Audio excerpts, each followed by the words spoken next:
Stop right there. The words echoed through the cemetery. A mother in full military dress froze, hands in the air, not on a battlefield, but at her only son's funeral. What happened next shocked the world. This is a story that needs to be heard. In today's episode, a racist cop pulls a gun on a decorated black general, and what follows will leave your jaw on the floor. Justice, corruption, betrayal, and an ending that shakes the nation to its core. Rain tapped steadily on the roof of the black limousine as it rolled through the long rows of white headstones at Crest Hill National Cemetery. The sky was a thick, mournful gray, the kind that seemed to press down on everything beneath it. Inside the car, General Naomi Kensley, the highest-ranking black woman in Army intelligence, sat still, her hands folded over a funeral program with a smiling photo of her son, Captain Darian Kensley, age 30, Kier in Kandahar. Naomi wore her full uniform, polished medals, deep blue dress jacket, white gloves. Her spine was straight, her face unreadable. But her eyes, her eyes carried decades of war, pain, and now. The unbearable weight of grief. In the seat beside her, Colonel Jordan Monroe, her best friend from West Point and Darian's godfather, reached over and gave her hand a squeeze. "You've buried soldiers before, but this isn't just another flag, Naomi," he whispered. "I know," she replied, her voice low and steady. "This one was my world." As they arrived at Section 47, where Darian was to be laid to rest, the car came to a slow stop. A small crowd of mourners was already gathered. Fellow officers, veterans, old friends, and soldiers who had served with Darian. They rose quietly as the casket was prepared to be lowered. And then, the moment that changed everything, from the far side of the section, a white patrol car screeched to a stop at a crooked angle. A tall white cop in mirrored sunglasses, Officer Brad Whitlock, stepped out, his hand already resting on his holstered weapon. He looked around, confused, irritated. His walk was brisk, entitled, and then his eyes landed on Naomi. He didn't salute, didn't acknowledge the folded flags or the honor guard. Instead, he barked, "Ma'am, need to see some ID. This is restricted ground." Naomi blinked. "Excuse me." Whitlock stepped closer, unsnapping the strap on his sidearm. "I said, let's see some ID. Step away from the ceremony." Jordan stood up quickly. "That's General Kensley. She's the mother of the deceased. I don't give a damn what uniform she's wearing." Whitlock spat. "You on your knees." Now, gasps rippled through the crowd. Phones came out. The funeral director froze. The bugler dropped his instrument. Naomi raised her hand slowly. "This is a funeral. My son's funeral. I am unarmed. I am a United States Army general. You're making a mistake." But Whitlock didn't blink. He pulled the gun. I said down. Naomi dropped to her knees. Her heart didn't race. It pounded with the fury of every injustice she had ever endured. She had survived snipers in Syria, bombings in Niger, and bureaucratic knives in her back, but nothing prepared her for this. Then a voice, "Whitlock, stand down." A woman's shout thundered across the cemetery. Sergeant Olivia Vega, another local officer, sprinted in from the gate. She'd seen everything from afar. "That's a 3-star general. What the hell are you doing?" Whitlock didn't budge. Vega reached him, smacked the gun from his hand, and tackled him to the ground. "You're done," she snarled. "You just assaulted a grieving mother, in uniform, at a funeral." Silence returned like a slap. General Kensley stood slowly, wiping dirt from her gloves, but something inside her had cracked, not from fear. From fury. This wasn't just an accident. This was the beginning of something far bigger, and it would be broadcast at every screen in the nation before sunset. Asterisk, by the time General Naomi Kensley returned to the funeral tent, everything had changed. What had begun as the private mourning of a mother burying her son had become a firestorm of scandal broadcast live across America. The moment Officer Whitlock drew his weapon on her, captured on no fewer than 6 phones, had already gone viral. Within an hour, hashtags were trending. #salute her not shoot her. #justice for General Kensley. #gun at Agravi's site. The raw footage spread. Like a virus, Naomi's hands in the air, Whitlock's voice barking commands. The terrified mourners, and the cold clink of his gun hitting the pavement when Officer Vega disarmed him. Cable news outlets scrambled for statements. The local police department released a dry, 5-line memo. We are aware of an incident involving an officer at Crest Hill National Cemetery. An internal investigation is underway. Officer Whitlock has been placed on paid administrative leave. Paid leave. The insult stung worse than the gun. Back at her sister's house, Naomi stared silently at the television. Every channel, every headline bore her image. Some outlets debated if she had escalated the incident by not obeying Whitlock's commands. Colonel Monroe paced behind her. This is how they spin it. They'll call it a misunderstanding. I wasn't misunderstood, Naomi said, her voice low and steady.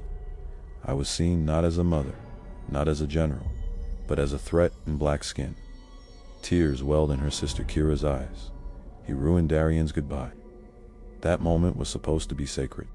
Naomi stood, removed her jacket, and unpinned her medals one by one. They trained me to lead, to analyze, to de-escalate, to protect. But they never taught me how to watch my son be lowered into the ground after being treated like a criminal, on holy ground. Across town, Officer Whitlock sat smug in an interrogation room. He had refused to issue an apology, offering only the same phrase again and again. She wasn't acting right. When pressed by internal affairs, he added, her body language, her tone. Something was off. You know how these people can be. These people, the investigator asked. Whitlock shrugged. Look, I don't care what costume she was wearing. She had an attitude. But Whitlock's past was about to catch up with him. A confidential informant inside the department leaked damning files to the press. 8 prior complaints of excessive force for involving black or Latino civilians. One eerily similar. A black Air Force captain who had been handcuffed during a routine traffic stop while in uniform. That captain filed a report. The department dismissed it. Now, it was evidence. The Department of Justice opened a civil rights inquiry. The governor of the state, a retired Marine himself, appeared on television to deliver an unscripted, emotional address. When I see that footage, I don't see just a general. I see my mother, my sisters, my country. What happened to General Kensley isn't a fluke. It's a fracture in the foundation. One we have to fix. Protests swelled outside the city's police headquarters. Veterans in uniform lined the sidewalk holding signs. She served with honor. He pointed a gun, black skin, blue uniform. Still a target. No mother should kneel at her son's funeral under a gun. The mayor issued a formal apology, but it was too little, too late. Meanwhile, Naomi remained silent. Behind the cameras, behind the protests, behind the rage dot until day 5. She stepped onto a makeshift stage in front of the Capitol steps. No uniform, no makeup, just her voice and the truth. I've buried friends. I've carried the dead from battlefields. But nothing compares to the pain of watching a man sworn to protect pull a gun on me while I grieved my only child. This isn't about rank. This isn't even about me. Anymore, it's about who gets to be seen as human. The crowd was silent, moved. Transformed then, a young soldier in the front whispered loud, enough for the mic to catch it. You were braver in that moment than any man I've ever served. Naomi looked up. It was only the beginning. 6 months after the cemetery incident, the nation held its breath. The federal courthouse in downtown Phoenixville was packed. Outside, a sea of veterans, civil rights activists, and grieving families stood side by side, holding up signs and portraits of lost sons and daughters, proof that this case wasn't isolated. It was personal. Inside. A dozen military personnel in full uniform filled the front rows behind General Naomi Kensley. Today, she wore civilian clothes. A soft navy blazer, no rank, no ribbons, just a mother. A survivor. At the defense table sat Brad Whitlock, now clean-shaven, in a suit a size too large in arrogance, still heavy in his eyes. His legal team had tried every tactic, motion to dismiss, claims of trauma, even floated the excuse of split-second decision, but none of that would save him now. The lead prosecutor, a sharp and relentless woman named Camille Okoye, stood before the jury and clicked the first slide. The courtroom lights dimmed. A grainy cell phone video played. Naomi on her knees, hands up, Whitlock's gun aimed directly at her. The silence in the courtroom was suffocating. "Ladies and gentlemen of the jury," Camille said, "this isn't a case of poor judgment. This is a pattern, a mindset. A man who saw a decorated general, a grieving mother, and still saw only one thing, a threat." The jury's eyes didn't leave the screen. The first witness was Officer Olivia Vega, the one who had stopped Whitlock from pulling the trigger. "He ignored every command," she testified. "I told him who she was. He refused. He was locked in. I saw his fingers start to tighten on the trigger. I had to knock the gun out of his hand." "Did he ever show remorse?" the prosecutor asked. "Not once. He said, and I quote, 'She wasn't acting right,'" the crowd murmured. The judge banged his gavel. Next came Colonel Jordan Monroe, Naomi's longtime friend. His testimony was filled with rage, barely held back. "I've seen Naomi de-escalate active shooters overseas. I've seen her crawl through sniper fire to pull out wounded soldiers. And that day, she did everything right. She kept calm, she raised her hands.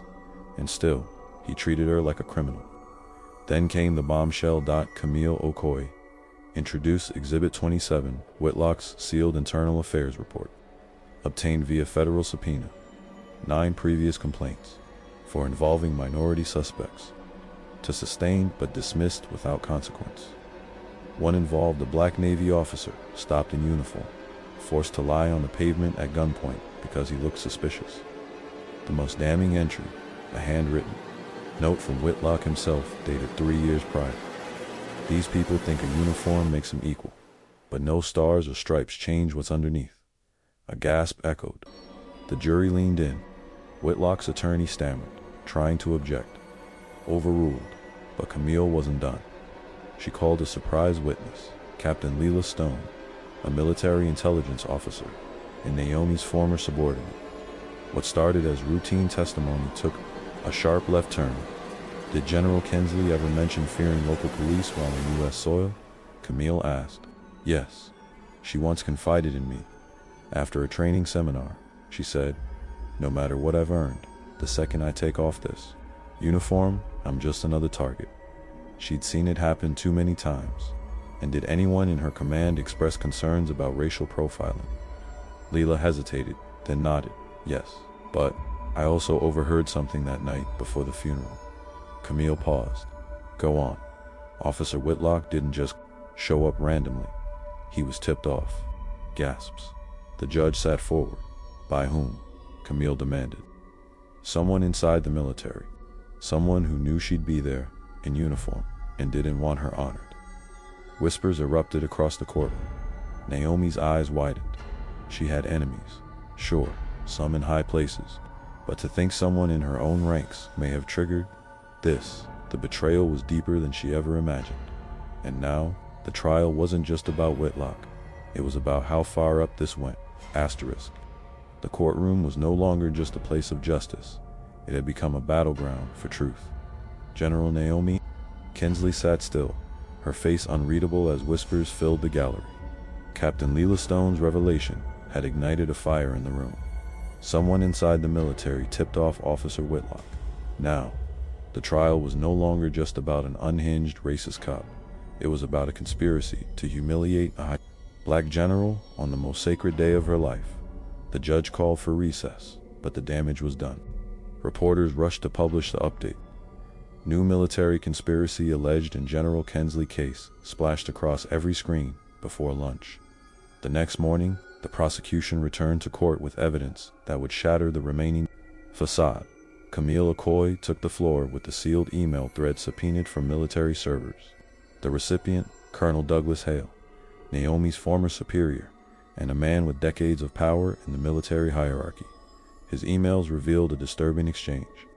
"Let's hope her performance at the funeral is more dignified than her constant race baiting. Let Whitlock keep an eye out. That woman's uniform is her shield. Let's see how she handles when it's pierced." The courtroom went silent. Naomi gripped the edge of her chair. That email wasn't just careless, it was strategic sabotage. Colonel Hale was placed under immediate investigation. Behind his polished reputation lay years of buried complaints. Hostile comments about minority officers, strategic reassignments of black subordinates, even retaliation against whistleblowers. And now, he had his fingerprints on a racially motivated ambush at a funeral. Whitlock's defense crumbled. When he was called to the stand, he showed no remorse. "I didn't know who she was," he muttered, "but you saw her uniform." Camille pressed. "I thought it was fake," he shrugged. "People fake things all the time." "And the funeral, the soldiers, the casket," she snapped. "Did that look fake too?" He blinked. "I wasn't thinking." "Exactly," Camille said, turning to the jury. He wasn't thinking, because he never had to. Because his entire life, men like him have been taught that they don't have to think when the person in front of them has darker skin. Then came the most anticipated moment of all. Naomi's testimony. The courtroom fell into total silence as she stepped into the witness box. She didn't speak for the first 10 seconds. Her silence was its own indictment. Then she began, her voice quiet but still strong. "I gave this country my youth, my brilliance, my body. I've buried soldiers I trained. I've held the hands of dying boys who looked to me like I was their last hope. And through all that, I believed in the uniform. Believed it protected me, even if nothing else did." She took a breath, hands folded in front of her. "But on the day I buried my only son, that illusion shattered. I wasn't a general. I wasn't a grieving mother. I was just a black woman with too much presence, too much power, too much dignity." She turned to face Whitlock. "You saw my skin before you saw my stars, and that makes you unfit to protect this nation." The jury deliberated for less than 3 hours. Verdict: guilty on all charges. Sentencing: life in prison without the possibility of parole. But the story didn't end there. 3 months later, Colonel Hale was arrested and dishonorably discharged. A special congressional committee was formed to investigate racial bias in military policing. Naomi was invited to speak before the committee. Cameras broadcast her words live to millions.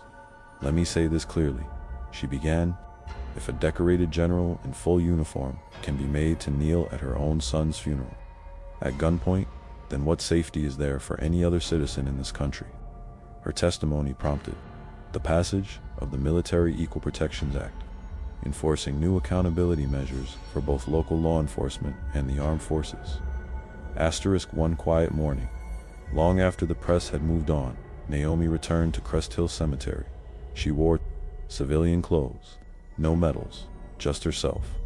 She brought 2 things, a folding chair and a sunflower, Darian's favorite, as she sat by her son's grave. The wind whispered through the headstones, and for the first time since that dreadful day, she allowed herself to cry, not because of fear, not because of anger, but because the country had finally heard her. The stars on her shoulder had meant nothing in that moment, but her voice changed everything.